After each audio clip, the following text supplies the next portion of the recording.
वरुण बोले।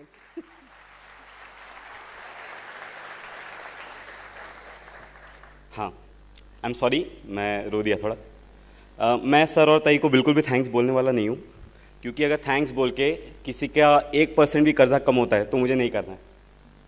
मैं ज़िंदगी भर आपका ऋणी हूँ। मैं 2006 में मैंने 10वीं पूरी की। 21 मार्च को मेरी परीक्षा ख़त्म हुई थी और 24 मार्च को मेरे पापा की डेथ हो गई। हमारी छोटी सी बाइसिकल रिपेयरिंग की दुकान है।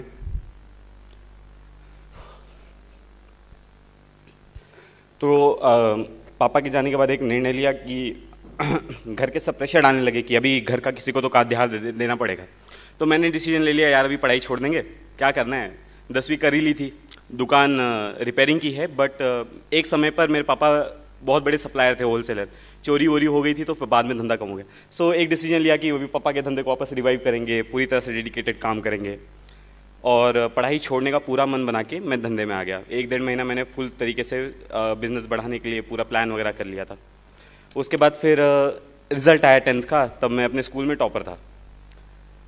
घर पे आया, सब रो रहे थे। अभी बहुत अजीब लग रहा है। मैं कल इतने इंटरव्यूज़ दिए, मैं कभी नहीं रोया। पता नहीं, चाणक्य मंडल का स्टेज है, अपने परिवार जैसा है, इसलिए रोना आ रहा है। हाँ, तो मैं घर पे आया, मम्मी से बातचीत हो रही थी। फिर मम्मी ने तभी मेरे को पहले ही बोल दिया कि हम लोग सब काम करने वाले हैं, तू पढ़ाई कर। तो 11th और 12th ये दो मेरी ज़िंदगी के अभी तक सबसे कठिन वर्ष रहे हैं। मेरा उस समय शेड्यूल ऐसा था, मैं सुबह 7 बजे 6 बजे उठता था, निकलता था 7 बजे कॉलेज, 1 बजे वहाँ से 2 बजे से रात को 10 बजे तक मैं ट्यूशन्स पढ़ाता था। मेरी बहन स्कूल में पढ़ाती थी, ट्यूशन्स पढ़ाती थी। मेरे को 1 मिनट सेटल होने देंगे? या प्लीज़। ओके।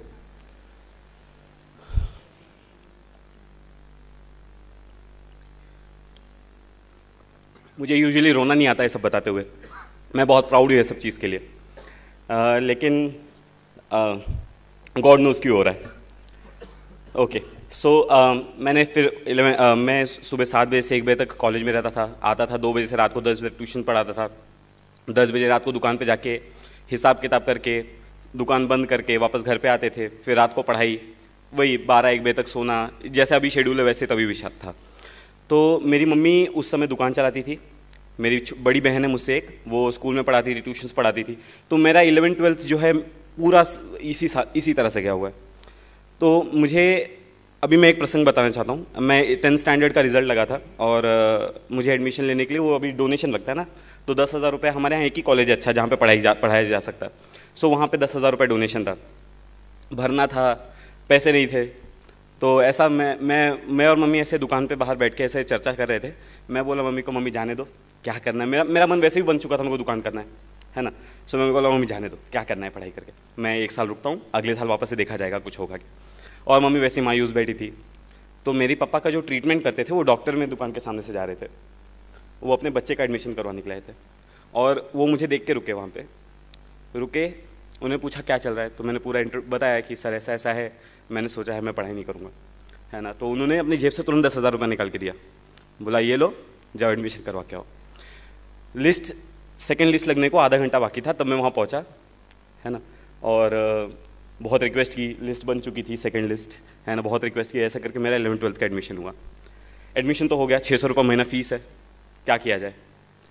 तो मैं जब पहले एडमिशन लिया तो मेरे दिमाग में बहुत चीज़ क्लियर थी, मैं पैसे भरने वाला नहीं हूँ, है ना। मैं बोला मैं जी तोड़ पढ़ाई करूँगा, मैं अच्छा मार्क्स लेके आऊँगा और मैं बाद में हमारे जो प्रिंसिपल हैं उनको मैं रिक्वेस्ट करूँगा कि मेरी फ़ीस माफ़ कर दीजिए।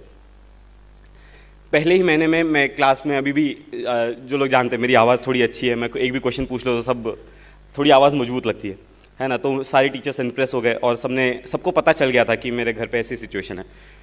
2 साल की पूरी फ़ीस मेरे टीचर्स ने भरी है, मैंने 1 रुपया फ़ी भरा नहीं है 11th-12th। इसके बाद 12th का CET वगैरह दिया, ये सब के मैंने 1 रुपया मेरी पढ़ाई पे आज तक खर्चा किया नहीं है। मेरी मम्मी ने किया है, ऑफकोर्स बहुत कम किया है कंपेरेटिवली। मेरे को सबका, मेरे फॉर्म्स का पैसा कोई भर देता था, मेरे बुक्स का पैसा कोई दे देता था, ऐसा हुआ है। CET दी, CET में 180 मार्क्स आए 200 में से। ये हुआ कि एडमिशन लेना है। अब इंजीनियरिंग में अच्छा खासा पैसा लगता है, तो मम्मी ने 2 साल में पैसे जमा करके रखे थे, बहन कमाती थी, मेरी सैलरी थी। फर्स्ट ईयर का हो गया, बोला फर्स्ट ईयर में जाके 1 लाख रुपए का पूरा बजट था, 70,000 फीस, रहना खाना, 1 लाख रुपए का बजट था। बोला ठीक है, अपना फर्स्ट ईयर हो गया, एडमिशन ले लिया। अगेन सेम थिंग, मैंने बोला कि फर्स्ट ईयर का फीस भर दिया, सेकंड ईयर का फीस भरने का नहीं है, ठीक है।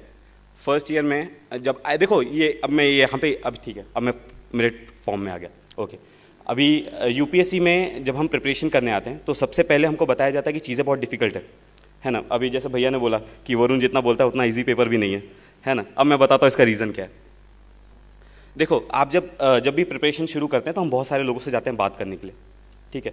यूपीएससी में सक्सेस रेट बहुत कम है, 0.3% से भी कम। सो अगर आप 100 लोगों से बात करोगे तो चांसेस है कि 100 के 100 सक्सेसफुल नहीं रहे होंगे, है ना। तो इसके लिए बाहर एक बहुत ही नेगेटिव एटमॉस्फेयर है कि आप एग्ज़ाम दोगे तो लोग क्लियर ही नहीं होते, है ना।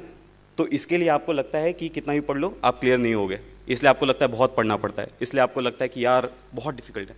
सो मैंने कभी ऐसा सोचा नहीं, मुझे पता था यार मेरे को 80 IAS बनते हैं यार हर साल, मेरे को 1 ही सीट चाहिए, मेरे को 80 सीट नहीं चाहिए, है ना। तो जब मैं इंजीनियरिंग में आया तब फर्स्ट ईयर में भी सेम सिचुएशन थी, यानी मैं ये सोच के तो आया था पढ़ के मेरे को मार्क्स लेने हैं, ऐसे मेरे को स्कॉलरशिप लेनी है।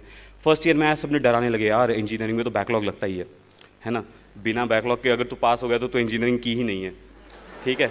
जो टॉपर लोग होते हैं वो अलग ही दुनिया के होते हैं। सो मैं थोड़ा सहम गया, लोगों ने क्लासेस वगैरह लगा लिए, सब्जेक्ट के लिए मैं क्लासेस लगा नहीं सकता था, तो मैंने फुल टाइम अच्छी तरह से मैंने बोला यार इनको हटाओ, मेरे को जो करना मैं वो करता हूँ, ठीक है। ये एटीट्यूड मेरे अंदर मेरी मम्मी की वजह से आया, मेरे को जो करना है उस पर ध्यान देता है, दुनिया क्या बोल रही है उससे क्या करना है, ठीक है। तो मैंने फर्स्ट सेम में पढ़ाई शुरू की, मेरे फर्स्ट सेमेस्टर में 86% आए, मैं यूनिवर्सिटी टॉपर था। जब 86% आ गए, सारी टीचर्स ने नोटिस किया अरे 86% तो MIT का रिकॉर्ड है। अब बाद में ब्रेक हो गया, अभी तो कुछ भी आ जाते मार्क्स, ठीक है। तो उस समय रिकॉर्ड था, तो टीचर्स ने नोटिस किया अरे ये कौन है। फिर माधवीलता मैडम नाम की एक मैथमेटिक्स डिपार्टमेंट में एक प्रोफेसर है, तो वो उन्होंने मेरे को राखी बांधी है, she is my rakhi sister. तो उन्होंने बुलाया, अरे वरुण क्या है, तो मैंने मैम को पूरा सिचुएशन घर की मेरी एक्सप्लेन की, और उन्होंने एक प्रोफेसर से लेकर डीन से लेकर डायरेक्टर से लेकर हर एक को मेरी सिचुएशन पहुंचा दी, एंड वहाँ से एक प्रोसेस चालू हो गया, ठीक है। सेकेंड ईयर तक वो प्रोसेस पूरा नहीं हुआ था, तो मेरी फीस मेरे फ्रेंड्स ने भरी है ना, फ्रेंड्स ने, उनके पेरेंट्स ने।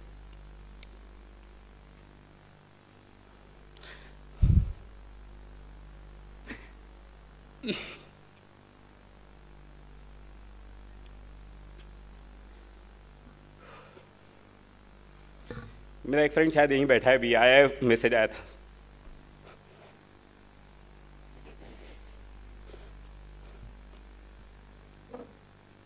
ओके, तो सेकेंड ईयर में ऐसा हो गया। फिर थर्ड ईयर और फाइनल ईयर में वो फ्रीशिप मिल गई, मेरी इंजीनियरिंग ख़त्म हो गई। इंजीनियरिंग होने के बाद अभी ये सिविल सर्विसेज का भूत कैसे आया। अभी इंजीनियरिंग के बाद मैं यूनिवर्सिटी टॉपर हूँ, मुझे गोल्ड मेडल मिला हुआ यूनिवर्सिटी का। ऐसा था कि अभी इंजीनियरिंग के बाद क्या, जॉब वगैरह के लिए इंटरव्यूज़ दिए, जॉब्स लग गई मेरे को, बहुत 5-6 जगह से अभी भी ऑफर्स हैं, मतलब स्टैंडिंग है। बोला कि अभी भी आपको आना है, आप कॉल करो आ जाओ, ठीक है। सो प्लेसमेंट अच्छी हो गई थी, लेकिन हमको भूत सिविल सर्विस का तब तक चढ़ चुका था। कैसा हुआ, मैं 2011 में अन्ना हज़ारे का मूवमेंट शुरू हुआ। अन्ना हज़ारे का मूवमेंट शुरू हुआ, मेरे दोस्त लोग काफ़ी अच्छे हैं, है ना, तो हम लोग ऐसे चर्चा करते रहते थे यार क्या चल रहा है दुनिया में, है ना। तो ऐसे अन्ना हज़ारे का सारे बोलते थे यंगस्टर्स को आगे आना चाहिए, कुछ तो देश के लिए करना चाहिए। तो हम लोग बोलते हैं यार ये क्या है, कुछ करना चाहिए क्या अपने को, ऐसे, है ना। तो हुआ कि हाँ यार ठीक है, सोचते हैं कुछ करते हैं। तो सबसे पहले सोचा था कि अपने स्टडीज़ से रिलेटेड ही कुछ करेंगे, कुछ अच्छा प्रोजेक्ट बनाएंगे जो सबको हेल्प हो सके। तो बी में प्रोजेक्ट लिया, लेकिन वो सक्सेसफुल नहीं हुआ, तो बोला यार प्रोजेक्ट का तो वाट लग गया, ठीक है। तो हुआ कि और कुछ करते हैं। तो मैंने सबसे पहले मेरे को कॉर्पोरेट सेक्टर में जॉब मिली थी, तो मैंने बोला यार कॉर्पोरेट में नहीं जाते हैं, हमको अपने टेक्निकली रहना है, हम पब्लिक सेक्टर में जाएंगे। पब्लिक सेक्टर की तैयारी, मतलब गेट वगैरह की मैंने गेट थर्ड ईयर में दी थी, मेरा रैंक 384 आया। फाइनल ईयर में दी 143 आया। बोला यार अब तो सेट है, IIT मिल रहा है, सब मिल रहा है, किसी भी कंपनी में जॉब मिल जाएगा। ये PSU का जॉब मिल गया, तब मैं कुछ लोगों से मिलने गया, है ना, ऐसे ही चर्चा करते करते। तो उन्होंने बोला यार तू टेक्निकली इतना अच्छा है ना, you are so good, you are so bright, why don't you give IES, engineering services. अब मैंने सिलेबस देखा, बोला यार ये तो अपना ठीक है, हो जाएगा, कोई दिक्कत नहीं है। तो इंजीनियरिंग सर्विस से तैयारी शुरू करते हैं।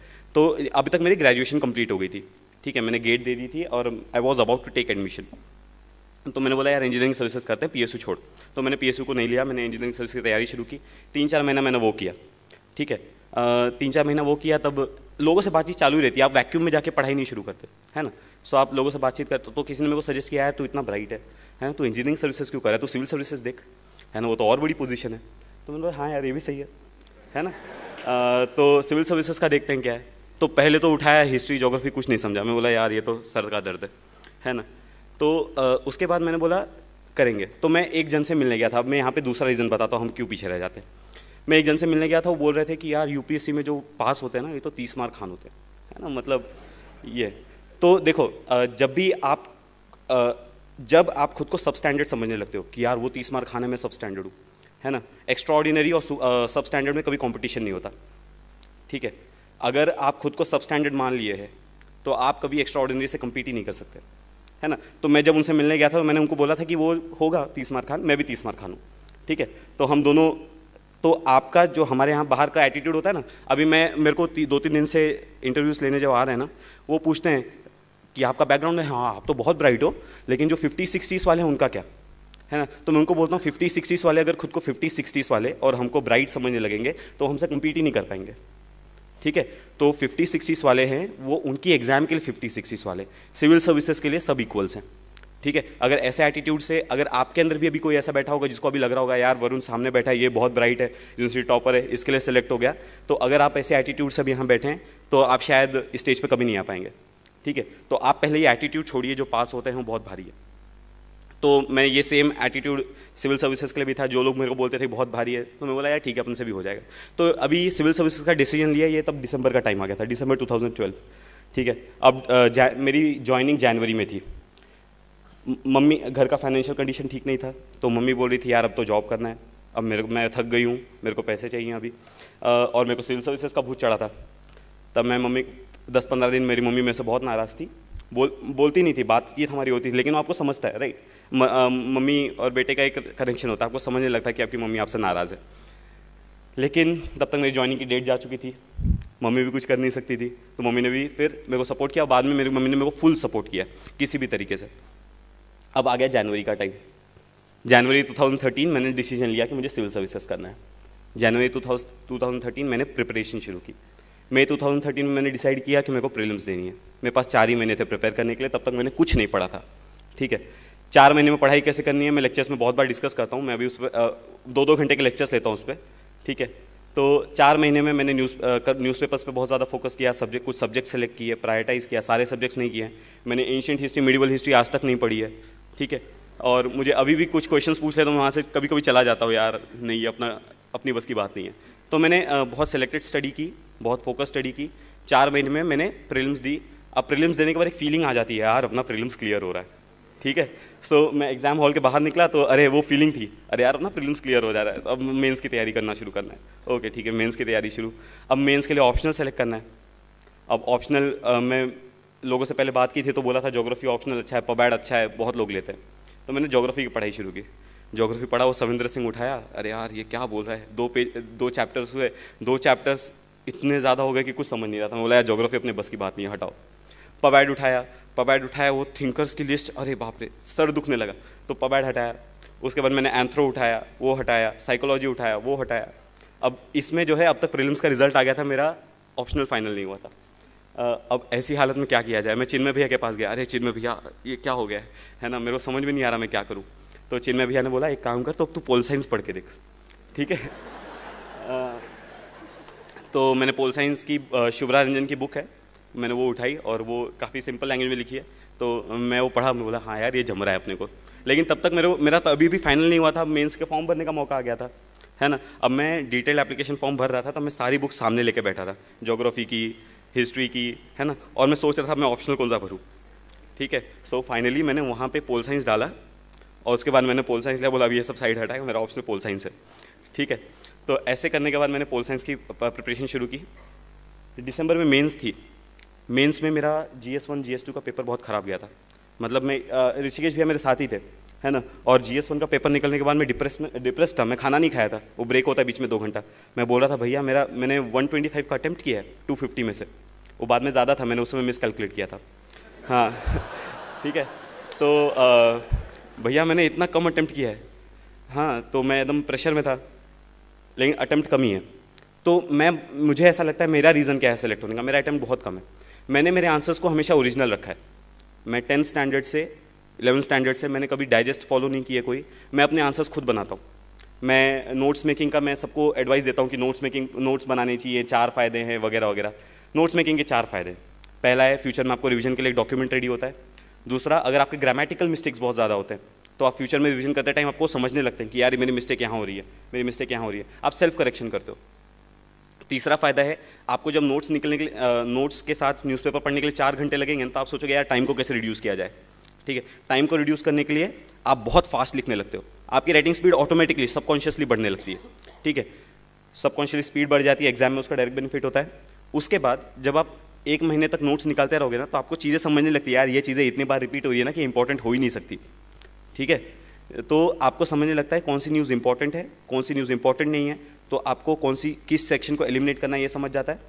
आप जब नोट्स निकालते हो, मिनिमम लिखने को ट्राई करते हो, तो मैक्सिमम इन्फॉर्मेशन मिनिमम वर्ड्स में कैसे पुटअप करना है ये आपको आ जाता है। तो इसलिए मैं नोट्स मेकिंग बहुत ज़्यादा करता था। तो मैंने एक बुक बना के रखी थी, उसमें मैं सारे एग्जाम्पल्स लिखता था। जैसे अभी मैं एक रीसेंट एग्जाम्पल देता हूँ, अभी तक तो मैं प्रिपेयर कर ही रहा था, अभी मुझे 2 दिन पहले पता चला कि मुझे प्रिपेयर करने की ज़रूरत नहीं है। ठीक है, तो मैं प्रिपेयर कर ही रहा था। तो अभी पंढरपुर में जो मंदिर है वहाँ पे जो प्रीस्ट की पोजीशन है अभी सारे कास्ट के लिए ओपन कर दी। तो अगर आप वो एग्जाम्पल देखें तो हमारी सोसाइटी में से कास्ट डिस्क्रिमिनेशन किस तरह रिसीड हो रहा है, जेंडर डिस्क्रिमिनेशन किस तरह से रिसीड हो रहा है, उसका एग्जाम्पल है। तो मैं अपनी नोटबुक में कैसा लिखता, वो एग्जाम्पल लिखता, उसके बाजू में लिखता था कि this is an example for women empowerment, caste reduction of caste discrimination, religious reforms वगैरह वगैरह। तो एग्जाम में अगर कोई उससे रिलेटेड क्वेश्चन आता था तो मैं उसको सीधा, मेरा एग्जाम्पल मेरे पास रेडी होता था, तो मैं एग्जाम्पल्स लेके आंसर्स लिखता था। तो मुझे लगता है मैंने पेपर भले ही कम अटैम्प्ट किया है, लेकिन मेरे हर आंसर ओरिजिनल है। ठीक है, तो मुझे ऐसा लगता है कि यूपीएससी वालों ने मुझे उसके लिए ज़्यादा मार्क्स दिए होंगे, इसलिए मेरा रैंक इतना अच्छा है। मेरे को जब रैंक का फ़ोन आया, हम लोग बैठे थे बहिष्कृत में, अनिल भैया मेरे सामने बैठे थे, ठीक है, और महेश भैया भी थे। अब मैं टेंशन एक था ही, भले ही दिखा नहीं रहा था, लेकिन यार रिजल्ट आने वाला है थोड़ी देर में। ऊपर गया था पूर्णाताई से बात करके आया था तो और डर लग रहा था। ठीक है, नीचे बैठे थे, रिजल्ट आने वाला, मेरे को चिन्मय भैया का मैसेज आया कॉन्ग्रेचुलेशंस करके। तो मैं चिन्मय भैया को फ़ोन लगाया, भैया आपने रिजल्ट देखा क्या? तो भैया बोले हाँ कॉन्ग्रेचुलेशंस। हाँ, तो मैंने पूछा भैया आपने रैंक देखी क्या मेरी कितनी है? तो भैया ने बोला 32। मैं बोला हाँ 32 कितना, 132 232 कितना 32 है ना। सो भैया ने बोला नहीं ओनली 32। मैं बोला अरे बाप रे। तो मुझे पहले तो विश्वास ही नहीं हुआ, अरे यार अपनी ओनली 32 रैंक है ना। सो ये विश्वास नहीं हुआ क्योंकि मुझे पता नहीं था कि यूपीएससी आंसर्स कैसे इवैल्यूएट करती है। मुझे ऐसा लगता था कि वो अटेम्प्ट कितना है इस पर डिपेंड कर रहा है। ठीक है, लेकिन मुझे अभी ऐसा लगता है कि अगर आपके आंसर्स ओरिजिनल है तो आप अगर अटेम्प्ट थोड़ा कम भी होगा तो आप सिलेक्ट हो जाओगे। सो अभी से अगर आप प्रिपेयर करना चाहते हो तो अभी से आपका एफर्ट वो होना चाहिए कि आप अपने आंसर्स को ओरिजिनल कैसे बनाओगे। दूसरा, प्रेशर आना बहुत, देखो एबनॉर्मल सिचुएशन में एबनॉर्मल रिस्पॉन्स एक नॉर्मल बिहेवियर होता है। ठीक है, अगर एबनॉर्मल सिचुएशन में आप नॉर्मली बिहेव कर रहे हो तो आप एबनॉर्मल हो। ठीक है, सो ये जो है एग्जाम की सिचुएशन, ये एक एबनॉर्मल सिचुएशन है जिसमें आपको बहुत ज़्यादा प्रेशर होता है, आपको बहुत ज़्यादा पढ़ना पड़ता है। तो इसमें एक एबनॉर्मल रिस्पॉन्स, टेंशन आना है ना, पसीने आना, जैसे भैया ने जो बताया कि आप सही ट्रैक पे जा रहे हो, तो अगर आप वैसे हो तो आप नॉर्मल हो। ठीक है, आपको बिल्कुल टेंशन लेने की ज़रूरत नहीं है। जिसको बिल्कुल भी टेंशन नहीं आ रहा ना, उसको टेंशन लेने की ज़रूरत है। ठीक है, सो टेंशन फील होना ज़रूरी है, बट वो टेंशन में आप खच जाते हो या उसको और फाइट बैक करते हो। मैं हमेशा क्लास में एक एग्जाम्पल देता हूँ टाइम टेबल्स का। मुझे लोग पूछते हैं प्लानिंग कैसे करनी है, सब्जेक्ट्स को कैसे अरेंज करना है। ठीक है, तो टाइम टेबल्स कैसे बनाना है, प्लानिंग कैसे करनी है। तो मैं मेरा टाइम टेबल कैसे बनाता था मैं बताता हूँ। ठीक है, देखो टाइम टेबल सब लोग बनाते हैं, तो मैंने भी टाइम टेबल बनाया। 2 टाइप के लोग होते हैं, एक होते हैं जो टाइम टेबल फॉलो करते हैं, दूसरे होते हैं जिससे टाइम टेबल फॉलो नहीं होता। वो पर्पसफुली वायलेट नहीं करते, लेकिन कभी यार कुछ मूवी देखने का मन कर गया है ना, किसी ने बुला लिया, घर पे से फ़ोन आ गया, तो टाइम टेबल वायलेट हो जाता है। ठीक है, सो पहले होते हैं जो टाइम टेबल फॉलो करते हैं, दूसरे होते हैं जिससे टाइम टेबल फॉलो नहीं होता। जिनसे जो फॉलो करते हैं भाई डन बेस्ट, जिनसे फॉलो नहीं होता उनमें वापस से 2 कैटेगरी के लोग होते हैं। एक होते हैं जो टाइम टेबल फॉलो नहीं हुआ, यार क्या होगा, यानी मैं यूपीएससी क्रैक कर पाऊंगा क्या, यानी टाइम टेबल की जो प्रॉब्लम है वो यूपीएससी क्रैक करने तक पहुंच जाती है। ठीक है, सो एक ये क्लास के होते हैं, और दूसरा जो बंदा होता है टाइम टेबल फाड़ता है, बोलता है मेरे पास इतना टाइम बचा है, इतना स्टडी बचा है, मैं नया टाइम टेबल बनाता हूँ। ठीक है। सो आपसे जो गलतियां हो गई हैं, आपके और सोचने से वो गलतियां करेक्ट नहीं होंगी, ठीक है। आपका काम ये है जो गलतियां हो गई हैं उनको कॉम्पेंसेट करने के लिए आगे की आप प्लानिंग कैसे कर रहे हो, ठीक है। सो मेरी टाइम प्लानिंग में हमेशा यही होता था, मैं रोज़ सुबह टाइम टेबल बनाता था, ठीक है। आज प्लानिंग किया है कि इकोनॉमी करना है, एंड रोज़ नहीं होता था, यू गेट माई पॉइंट, है ना। सो आज 2 सब्जेक्ट करने हैं, अगर नहीं होता था तो फिर मैं वापस से प्लान बनाता था। मैं बैकलॉग्स कैसे क्लियर करता था मैं ये बताता हूँ, मैंने क्लास में बहुत बार बताया। हम जब न्यूज़पेपर में पढ़ते हैं तो आपको 10 टर्म्स नए दिखाई देते हैं, है ना, कि यार मेरे को ये 10 टर्म्स की स्टडी करनी है आज, तो मैं एक नोटबुक बनाई थी, मैं उसमें वो सारे टर्म्स लिखता था कि आर्टिकल 72 पढ़ना है, प्रेसिडेंट के पावर्स पढ़ने हैं, ठीक है, ऐसे। उसके बाद मैं जब न्यूज़पेपर पढ़ के हो जाता था तो मैं इंटरनेट पर रोज़ 2 घंटा का मैंने टाइम रखा था कि 2 घंटा बैठ के वो टॉपिक्स के ऊपर सर्च करना है। तो इंटरनेट पे बैठे तो कई बार क्या होता है 10 टॉपिक्स आपने लिखे तो 5 ही टॉपिक्स हो पाते हैं, किसी दिन अपने को आलस हो जाता है तो अपन 2 घंटे की जगह 1 ही घंटा पढ़ते हैं, ठीक है। सो ऐसे करके वो 5 हो गए तो दूसरे दिन में चले जाते हैं, तो आपके दूसरे दिन ऐसे बैकलॉग जो है बढ़ता जाता है। तो कई बार क्या होती है वो लिस्ट बहुत लंबी हो जाती है, फिर एक दिन सडनली टेंशन आने लगता है, यार ये लिस्ट इतनी लंबी हो गई, है ना, अब इसको क्लियर करने में अपना पूरा दिन जाएगा।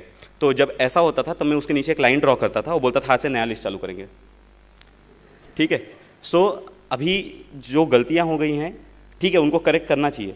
न्यूज़पेपर्स के केस में काम करता है क्योंकि न्यूज़पेपर में चीज़ें रिपीट होती है ना। आपने जो 1 महीने पहले पढ़ा था अगर वो इंपॉर्टेंट होगा तो उसको कोई ना कोई फॉलोअप करेगा, ठीक है। तो आपको फ्यूचर में वो चीज़ दिखेगी, आप फ्यूचर में उसको वापस से इंटरनेट पर रेफर कर सकते हैं। तो मैंने न्यूज़पेपर के केस में ये बैकलॉग क्लियरेंस का केस चलता है, ठीक है। सो इस तरह से मैंने मेरी यूपीएससी की तैयारी की, मेंस क्लियर हो गए, ठीक है। अभी इंटरव्यू में क्या करना है ना। इंटरव्यू में जाते टाइम मैंने तो पढ़ाई ज़्यादा की नहीं है ना। मैं जनवरी में प्रिपरेशन शुरू किया है, लोगों के पास एक्सपीरियंस होता है कि इस सब्जेक्ट को कैसे हैंडल करना है। सो मुझे पता नहीं था क्या करना है इंटरव्यू में, तो इंटरव्यू तक मेरे को टेंशन था कि मेरा इंटरव्यू कैसा होगा, इसलिए मैंने कहीं पे भी मॉक टेस्ट नहीं दिया। और एक्चुअली उसका एक और रीज़न मैं बाद में बताऊंगा मैंने कहीं पे मॉक टेस्ट क्यों नहीं दिया। मैंने कहीं पे मॉक टेस्ट नहीं दिया क्योंकि मुझे ऐसा लगता था यार कहीं पे जाऊंगा कोई डरा वरा देगा, कुछ क्वेश्चन पूछ लेगा, मुझे नहीं आएगा तो मैं यूपीएससी इंटरव्यू में जाके क्या करूँगा, है ना। तो इसके लिए मैंने कहीं मॉक टेस्ट नहीं दिया, मैंने सर के पास एक दिया था और यशदा में भैया लोग सब लोग जा रहे थे, मैंने बोला मेरे भी पैसे भर देना, मैं वहाँ पर भी दे आऊँगा, ठीक है। सो मैंने खाली ये 2 जगह पर मॉक टेस्ट दी। तो इंटरव्यू हॉल में जब गया तब मेरे को यानी एक्सपीरियंस बिल्कुल नहीं था यार इंटरव्यू कैसे देना है, इसलिए ये मेरा प्लस पॉइंट था कि मुझे एक्सपीरियंस बिल्कुल नहीं था, ठीक है। तो मैं अंदर गया, उन्होंने जो क्वेश्चंस पूछे मैं बहुत फ्रैंकली डिस्कशन कर रहे थे और मैं बाहर आया तो मुझे ऐसा लगा है मेरा इंटरव्यू अच्छा नहीं हुआ है क्योंकि मैंने उनको 1-2 जगह पे मैंने मिस्टेक कर दी थी। एक एग्जांपल बताता हूँ, ठीक है। मैंने इलेक्शंस का क्वेश्चन था कि इलेक्शंस हुए हैं, मेरा May 15 को इंटरव्यू था, 16 को रिजल्ट था। इलेक्शंस हुए हैं, कल इलेक्शन रिजल्ट आने वाले हैं, आपने वोट किया क्या? मैंने बोला नहीं किया सर। तो बोले क्यों नहीं किया? बोले मेरा वोटिंग लिस्ट में नाम नहीं था। तो बोले वोटिंग लिस्ट में नाम नहीं था तो एक प्रोसीजर होता है जिससे आप वोटिंग लिस्ट में नाम इंक्लूड करवा सकते हैं, आपने चेक करके इंक्लूड क्यों नहीं करवाया? तो मैंने बोला सर ऐसा है, मैंने वो प्रोसीजर फॉलो किया था बट पुणे में जो है 1-1.5 लाख लोग के नाम जो है वोटिंग लिस्ट से मिसिंग थे, तो उसमें मेरा भी एक नाम है, मेरी वोटिंग कॉन्स्टिट्यूंसी पुणे नहीं है, ठीक है। सो मैंने इस तरह से वहाँ पे, और ये जैसे ही मैंने ये स्टेटमेंट बोला ना तुरंत आई रियलाइज्ड अरे यार I have got myself into a soup, अगर उन्होंने पकड़ लिया तो मैं मर गया, लेकिन उन्होंने पकड़ा नहीं, ठीक है। सो ऐसी चीज़ें भी हुई हैं इंटरव्यू हॉल के अंदर, मैं इतना अनप्रिपेयर्ड था, सो इसलिए आप मॉक दे रहा, ठीक है। लेकिन यूपीएससी इंटरव्यू बहुत कॉर्डियल होता है, बाहर जैसे लोग डराते हैं ना वैसा बिल्कुल नहीं है। जो लोग इंटरव्यूज़ नहीं दिए हैं ना वो डराते ज़्यादा हैं, जो इंटरव्यूज़ दे के आए हैं आप उनसे बात करेंगे ना तो वो बताएंगे नहीं यार मस्त है, चिल रहते हैं, आराम से जाओ देख के आओ। तो उसके बाद आज का दिन है, मैं आपके सामने खड़ा हूँ। मैं जो दूसरा मुद्दा बता रहा था कि मैं इंटरव्यू क्यों नहीं दिया, मॉक इंटरव्यू मैंने दूसरी जगह क्यों नहीं दिया। मैं जब मैंने यूपीएससी करने का डिसीजन जनवरी 2013 में लिया था तब मेरे पास टाइम बहुत कम था, 4 महीना, और मेरे को कौन से बुक्स रेफ़र करने में वो ये भी पता नहीं था।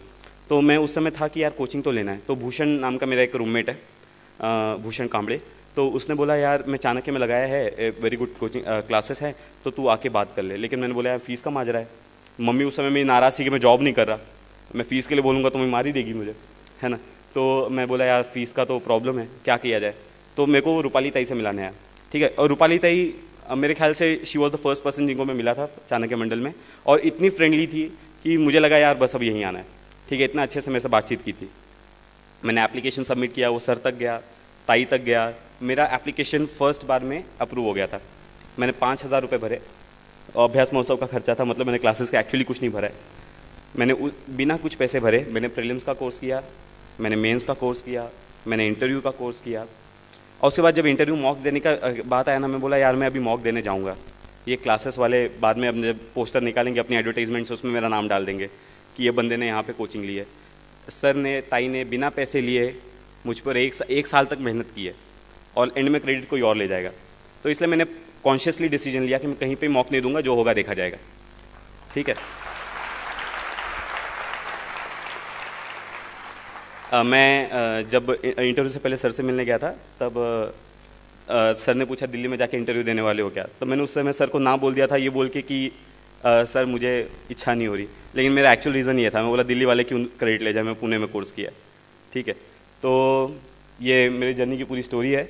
एक्चुअली मैंने बहुत सारी चीज़ें एलिमिनेट कर दी हैं, लेकिन एक्सपीरियंसेस इतने ज़्यादा हैं, टाइम बहुत कम है। एक्चुअली 15 मिनट में अपना प्रोग्राम खत्म होने वाला है, तो इसके लिए समय की पाबंदी की वजह से अपन नहीं बात कर पाएंगे। मैं होप करता हूँ फ्यूचर में अपन वापस से मिलेंगे और अपन और बातें करेंगे। Thank you very much.